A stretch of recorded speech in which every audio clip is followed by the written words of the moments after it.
ओम शांति। सबसे पहले तो सबको नवरात्रि की ढेर सारी शुभकामनाएं।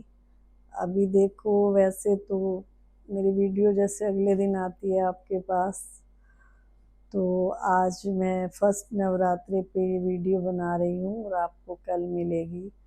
तो नवरात्रि पे जो है सब तरफ बहुत ही अच्छा माहौल होता है, सब तरफ माता रानी की गूंज होती है।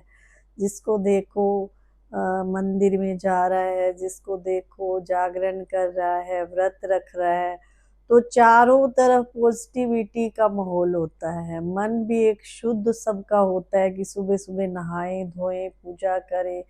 थोड़े दिन पहले शिवरात्रि, सावन के महीने में भी लोग एक महीने के लिए लगातार जो है शिवलिंग पे जल चढ़ाने जाते रहे। तो हमारा भारत देश जो है इतना महान देश है, जहाँ पर कोई ना कोई मौका पूजा पाठ का हर व्यक्ति को मिलता ही रहता है। क्यों? क्योंकि ये देव भूमि है, देवताओं की भूमि है। यहाँ पर देवी देवता जैसे इस धरती पे कहते हैं वास करते थे। तो देवी देवता कौन थे? देवी देवता मतलब आज के टाइम में जो व्यक्ति सात्विक जीवन जीता है, जो व्यक्ति बिल्कुल 2-3 दिन पहले मैंने वीडियो भी डाली थी कि हर व्यक्ति की 3 स्टेज है, सत्व रजो तमो। जो व्यक्ति अपनी लाइफ सात्विक वृत्ति से जीता है, अच्छे से रहता है, तो वो देव समान ही है। पहले देखो, घर में जब बहू आती थी तो यही कहा जाता था कि देवी आई है, लक्ष्मी का रूप आई है। और कंजक भवानी जब कोई कन्या जन्म लेती थी तो कहते थे कि देवी आई है, देवी आई है। तो अभी भी ये है कईयों के घर में मान्यता कि बेटी को बहुत ऊंचा दर्जा देते हैं, बेटी को कहते हैं कि ये देवी है हमारे घर में। मुझे याद है कि जब मेरा जन्म हुआ तो मेरे दादाजी बोले कि हमारे घर में देवी आई है, देवी आई है। क्यों? क्योंकि हमारे घर में पूजा पाठ बहुत होती थी। उस दिन भी जागरण हो रहा था और मेरे पापा होने 6 भाई भाई थे, तो कोई कन्या ही नहीं थी घर में। तो सबसे पहले मेरा ही घर में जन्म हुआ, तो सबने मुझे देवी का रूप दिया। और चैनल का नाम तो बीके अन्नू मेहता से है, बट वास्तव में मेरा नाम तारा है। तो सब ने मुझे जगतारनी का रूप, यानी कि मुझे तारा नाम दिया, क्योंकि जागरण चल रहा था घर में। तो तारा जो है माता की बहुत बड़ी पुजारन थी।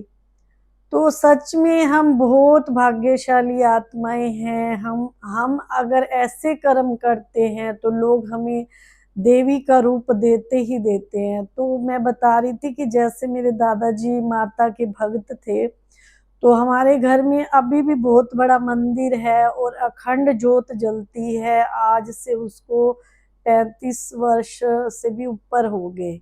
उस टाइम मैं 5 साल की थी, तो इसका मतलब 38 ईयर हो गए, या मतलब बहुत सालों से जल रही है वो ज्योत, अखंड जल रही है।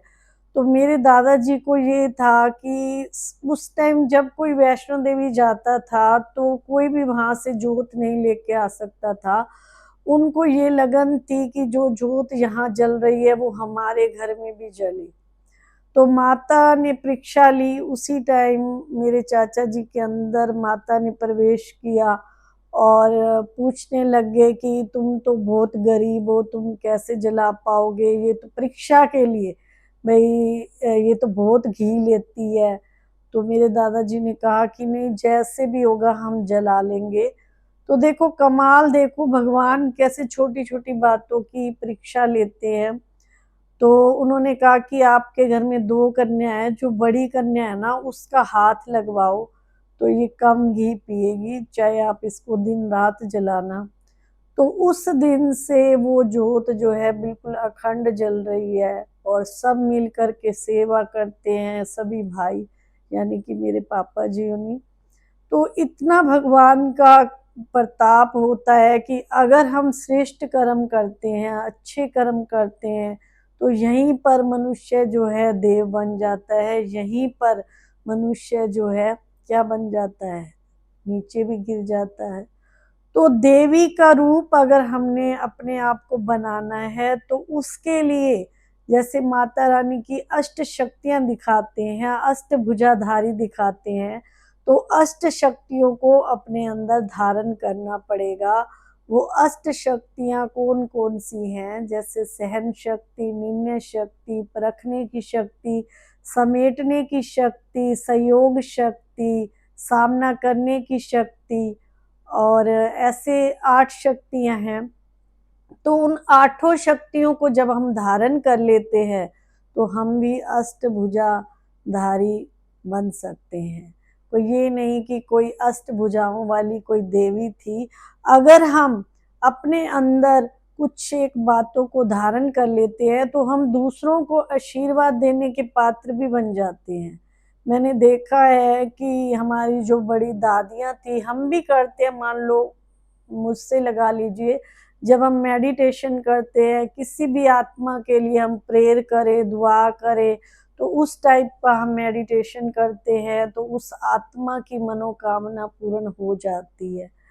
लेकिन लगातार एक ही टाइम पे बैठ कर के एक ही जगह पे जल का लोटा भर लीजिए, और अगर आप कुछ मांगना चाहते हैं, हमें छोटी छोटी बातें तो मांगनी नहीं है।